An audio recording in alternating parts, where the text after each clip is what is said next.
minutos les proponemos hablar de un tema fundamental en nuestras vidas y que es el sueño. Probablemente ustedes en casa están pensando que anoche no durmieron bien, quizá no durmieron la cantidad suficiente de horas, se levantaron con sensación de cansancio, se despertaron muchas veces. Bueno, de la importancia de dormir bien y cómo lograrlo es que vamos a hablar con el doctor Pablo Ferrero, médico argentino, especialista en sueño, que acaba de lanzar el libro que tenemos por acá, Buenas noches. Le decimos ahora buenos días al doctor. ¿Cómo anda, Ferrero? Buenos días, ¿cómo están ustedes por allá? ¿Cómo anda todo? Bien, muy interesadas en conversar contigo sobre este tema que nos planteás. Y la primera pregunta tiene que ver, ¿el insomnio o el mal sueño es la epidemia de la actualidad? Sí, totalmente como lo estás nombrando, es lo que ocurrió durante la pandemia. Ya sabemos que hemos perdido muchísimo los ritmos, ¿no?, que teníamos de despertar, de mantenernos con un horario normal para llevar a los chicos al colegio, para ir a trabajar, el horario de almuerzo siempre dentro del mismo rango horario, ¿no? Y ahora con todos estos 2 años que ya han concluido, en los cuales han ocurrido un montón de cosas, estar encerrados, poco contacto con la luz, horarios nocturnos en los cuales nos desvelamos mirando muchísimas series interminables. Todo eso hizo que, por supuesto, vayamos perdiendo lo que es el ritmo circadiano, que es lo que nos dice en qué momento hay que dormir y en qué momento hay que despertar, ¿no? Entonces, esto obviamente lo sintió el planeta entero, con lo cual se habla de una pandemia de sueño post-COVID, por así decirlo, aunque bueno, por supuesto el COVID, como ya lo dijeron recién en los informes, sigue causando estragos. Sí, además de las preocupaciones, ¿no?, que generó la pandemia, que tocó como los hilos sensibles de las personas y que también afectan el sueño, ¿no? Sí, totalmente. La gente, bueno, obviamente que la gente uno no apaga la computadora y se tira a dormir. Hay un montón de cosas que quedan en la cabeza, que nos traen inseguridades, miedos, problemas económicos, problemas de que nos pueda pasar algo. Entonces, la verdad es que uno trata de buscar consejo en cualquier lado y obviamente ese libro que están mostrando, escrito por mí hace unos meses, salió recientemente y creo que es un excelente consejo para que la gente pueda tomar un norte y decir, bueno, vamos a tratar de aplicar todo esto y entender un poco más al respecto del sueño, porque no sabemos mucho, en el sentido de que la gente habitualmente sabe mucho más de digestión y de lo que tiene que comer y este tipo de cosas y no de sueño, ¿no? Pablo, vayamos, porque desde el momento en que hablamos de esta entrevista en el marco del Día Mundial del Sueño, empezamos a analizar un poco el tema del descanso. ¿Cuántas horas hay que dormir? Si depende de las edades, ¿a qué hora es la indicada? Digo, me encantaría ir a lo práctico y también hablar un poco de las consecuencias de la falta de sueño, ¿no? Del no descansar adecuadamente. Excelente pregunta. Justamente, si vamos a ir a lo práctico, en realidad arranquemos por decir que tratemos de simular como dormían los cavernícolas, ¿no? Y uno, para que se acuerde, los cavernícolas dormían dentro de la caverna, con lo cual cuanto más reparados, mejor. Por supuesto, hay que tratar de mirar siempre a la entrada de la caverna para ver que no entre nadie, así que si dormimos en nuestra habitación, es conveniente que tratemos de dormir mirando la entrada y la salida de la habitación, eso nos va a dar seguridad. Por supuesto, nos íbamos a dormir cuando no había luz, no nos podíamos trasladar, no podíamos salir a cazar animales y tampoco podíamos presa fácil, con lo cual nos dormíamos cuando no había nada de luz. Eso es importante que lo simulemos, teniendo 0 luz en la habitación. Y por supuesto, si se iba el sol y se iba la luz, también se iba la temperatura, que es uno de los principales marcadores del inicio del sueño. Con lo cual les aconsejo también tomar una duchita caliente previamente a meterse en una habitación fresca, cercana a los 21 o 22 grados, aunque les parezca muy frío, es la temperatura ideal para descansar. Y ahí le podemos agregar algunas cositas más, como por supuesto tener una habitación que nos ayude, que nos invite al descanso, ¿no? Que tenga un muy buen colchón, que tenga una muy buena almohada, excelentes sábanas y por supuesto no utilizar la cama para otras actividades que no sean dormir, específicamente dormir, procrear o para la enfermedad. Si nosotros vemos tele, comemos, discutimos o lo que fuera en la cama, el cuerpo se acostumbra a que la cama tiene varios fines, entonces no respeta la razón principal de la cama, que es tratar de que descansemos. No deberíamos comer en la cama y tampoco tener en el radar el despertador con la hora, además de no tener Correcto, tele. muy bueno. Sí. Muy bueno no tener el despertador al lado, porque eso sí, claramente que estamos constantemente mirándolo, sobre todo quienes tienen insomnio.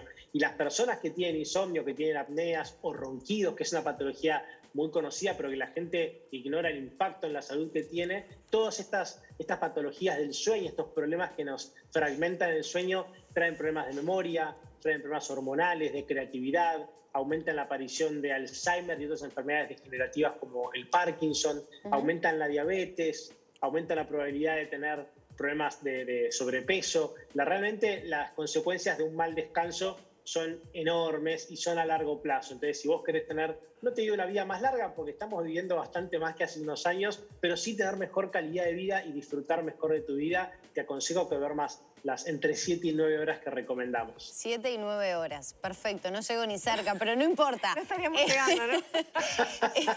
No importa, tenemos una vida muy activa. Se habla que cerca del 40% de la población mundial tiene problemas de insomnio. Me interesaría saber, porque uno piensa en el insomnio no me puedo dormir y nada más, pero abarca muchos aspectos dentro del descanso y el sueño, el insomnio, Pablo. Totalmente. El insomnio lo podés clasificar de diferentes maneras, ¿no? Puede ser igual que los autos, de color, tamaño, precio, marca, lo que quieras. El insomnio ocurre algo similar. Nosotros podemos tener un insomnio, por ejemplo, según el momento en el cual ocurre. De inicio de noche hay quien le cuesta quedarse dormido, de mitad de noche o de mantenimiento, las personas que se despiertan varias veces durante las noches. Es típico esto que la gente dice, mira, me desperté a las 2, a las 3, a las 4, a las 5, y quien se despierta varias horas antes del horario de despertar del deseado, ¿no? Del horario del despertador o lo que necesitaban hacer. Y este tipo de insomnio también tiene que ver con hace cuánto tiempo te ocurre. Te puede ocurrir hace una semana, hace 3 meses o hace 5 años o de toda la vida. Entonces, depende del tipo de insomnio que vos tengas, uno lo va a tratar de diferentes maneras. Lo que siempre tienen que evitar es la medicación. No es bueno que uno empiece a medicarse, sobre todo si no tiene supervisión. Incluso con supervisión, la medicación en pocos casos está indicada. La inmensa mayoría de las veces hay que tratar de modificar nuestros hábitos. ¿Y por qué estamos teniendo ese problema? No hay que arrancar con la medicación, sino van a venir después con 2 problemas. El insomnio y cómo hacemos para sacar todos los problemas que nos trajeron la medicación. En todo caso, hoy estamos utilizando quizás el aceite de cannabis, que es el CBD o cosas por el estilo que funcionan mucho mejor y que no son tan nocivas. Claro, el tema es a qué profesional concurrir si uno está con problemas de sueño, ¿no? Y que arrastra desde hace tiempo. Quizá un médico de medicina general no tiene la información más que recetarnos lo que tú decías, algo para descansar mejor. No sabe con quién derivarnos, no sé si existe la especialidad en las instituciones que uno Totalmente. usa, ¿no? En medicina nosotros no tenemos prácticamente ninguna materia en la cual nos hablen de medicina del sueño. Tenemos creo que 2 horas en los 6, 7 años que dura la carrera, así que es muy poco lo que los médicos habitualmente se preocupan o les interesa o les han enseñado al respecto de medicina del sueño. Por eso existe esta subespecialidad de medicina del sueño en la cual tienen que buscar un experto que sepa del tema y que los sepa guiar adecuadamente. Pero los clínicos, un muy buen clínico perfectamente lo podría solucionar. Depende mucho del interés que tenga ese médico específicamente por el sueño. Hay mucha gente que te dice, no te preocupes, tomate esto, porque probablemente se sacan al paciente de enfrente y momentáneamente le solucionan el problema, pero generalmente no ven que a largo plazo ese tipo de componentes farmacológicos, la inmensa mayoría de las veces, fragmentan el sueño a pesar de que estés dormido. Por eso siempre digo que dormir y descansar no es lo mismo y al día siguiente te vas a sentir aún peor. Ahora, Pablo, pensando en que capaz que no hay especialistas o no hay tanta cantidad de especialistas vinculados al sueño, no tomar medicación, ¿cuáles serían las recomendaciones, esos hábitos que nosotros hoy, por ejemplo, podríamos empezar a aplicar? Por ejemplo, lo del despertador. Por ejemplo, el buen colchón. Ahí por está. ejemplo, en el libro se detalla claro, hasta cuánto café y en qué momentos. El tema de las siestas para mí fue revelador porque... Mira, esa no te la voy a llevar nunca, la siesta no. No, y de alguna manera se ha puesto de moda el tema de las power naps, ¿no? De eso de dormir 10 minutos como los asiáticos, claro. 15 minutos y supuestamente uno se levanta renovado. Vos ponés en tela de juicio todos esos conceptos. Mira, eso, si bien es verdad, uno se levanta renovado, el problema es como muchas cosas, ¿no? ¿Cuál es el pago que estás haciendo para sentirte renovado durante un rato? Justamente uno se siente renovado porque en las siestas lo que uno hace es lavar un resto metabólico que está en nuestro cerebro por haberse utilizado. Entonces, uno al lavar eso se siente mucho más despierto y es verdad, y eso es normal. Es lo mismo que ocurre cuando uno toma cafeína, un café, un té, un mate. Nosotros que tomamos tanto mate en ambos países, es una costumbre que tenemos difícil de erradicar. Y lo que ocurre con esto es que si nosotros sacamos estos restos metabólicos, que habitualmente nos avisan en qué momento hay que dormir, cuando llega la noche tenemos poco sueño. Y si encima lo que hicimos fue tomar mate, café o té, lo que nos va a pasar es que además vamos a fragmentar mucho el descanso. Con lo cual estas power naps son buenas, manontropo, ¿no? No tanto, digamos, porque el día que la utilizaste te sentís bien, pero a largo plazo no te va a convenir. Es la típica pregunta que me suelen hacer siempre por Instagram: ¿cuántas horas de siesta a veces pueden dormir y cuánto no? Mate, sí. ¿en qué momento del día, sí o no? Y café, ¿cuánto y en qué momento del día? ¿No es recomendable, por ejemplo, consumirlo en la tarde o en la noche? Bueno, las dos tienen el termo al lado de la computadora, con lo cual sé que me estoy haciendo dos nuevas enemigas, así que nada, quería saludarlas antes de eso y despedirme con calidad.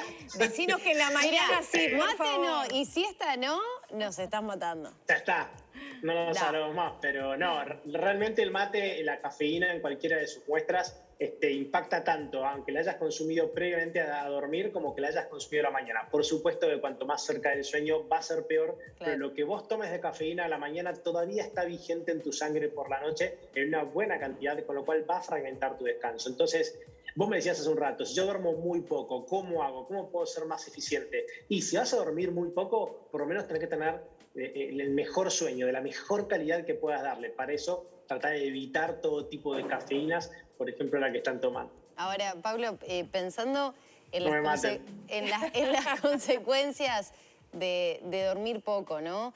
Yo tuve una época que me pasaba que estaba tan enroscada con el trabajo y dormía tan poquitas horas, madrugaba mucho, me acostaba bastante tarde, que a veces me levantaba hasta con taquicardias. Esto puede llegar a ser, o con una aceleración, ¿no? A nivel de palpitaciones. ¿Esto es una de las consecuencias, por ejemplo, del mal descanso? Sí, todo el sistema cardiovascular relaja durante la noche y se prepara para el día siguiente saber cómo tiene que trabajar. Ocurre lo mismo con las hormonas, con el sistema respiratorio, con un montón de cosas, también con el páncreas, con el hígado. Hay un montón de cosas que durante la noche se preparan. Justamente es como cambiar las ruedas del tren, solamente lo puedes cambiar cuando el tren para. Y acá ocurre lo mismo: para mejorar todos nuestros órganos y el funcionamiento de los mismos hay que hacerlo cuando están detenidos, cuando durante la noche no están haciendo otra actividad. En ese caso uno empieza como a repararlos. Lo mismo ocurre con los músculos, etc. Por eso es que las personas que hacen mucho ejercicio también tienen que dormir, sobre todo las últimas horas de la noche, las últimas de las 8 horas que yo recomiendo, que todos recomendamos. Las últimas 4 son las cuales mejor reparas tu músculo, pero para el tema hormonal y cardíaco siempre es mejor dormir 8 horas seguidas. Contá un poquito eso de las etapas del sueño, cómo son a lo largo de la noche, ¿no? Porque se dividen, recién lo mencionabas, las últimas 4 son las fundamentales para los deportistas, por ejemplo.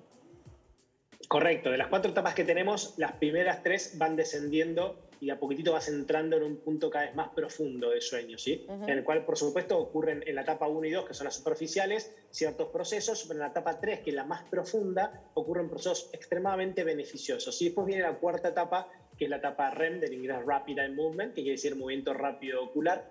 En ese caso es la etapa en la cual se llama sueño paradójico, porque es cuando más soñamos, más chances de estar soñando tenemos, y además nuestro cerebro está prácticamente despierto. No está consciente de lo que está ocurriendo, pero está despierto, con lo cual es justamente la etapa indica en la cual toda la memoria se va a consolidar, el crecimiento, ocurre la liberación de la hormona del crecimiento también, con lo cual le hace muy bien a los niños, es fundamental para su desempeño a largo plazo. Entonces, cada una de las etapas tiene una función específica, pero sí, la etapa REM, que es muy, muy importante, ocurre en mayoría durante las últimas 4 horas de la noche. Si vos dormís 4 horas durante la noche y supongamos 4 horas de siesta, vas a tener muy poco sueño REM y eso te va a impactar en tu calidad de vida. Por eso siempre digo que hay que ver la película completa.